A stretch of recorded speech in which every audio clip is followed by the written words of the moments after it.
கடலளவு கிடைத்தாலும் மயங்க மாட்டேன்.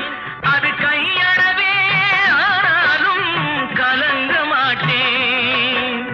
உள்ளத்திலே உள்ளதுதான் உலகம் கண்ணா, இதை உணர்ந்து கொண்டே துன்பமெல்லாம் விலகும் கண்ணா.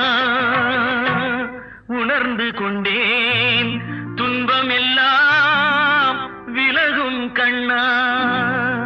ஆட்டுவித்தால் யாரொருவர்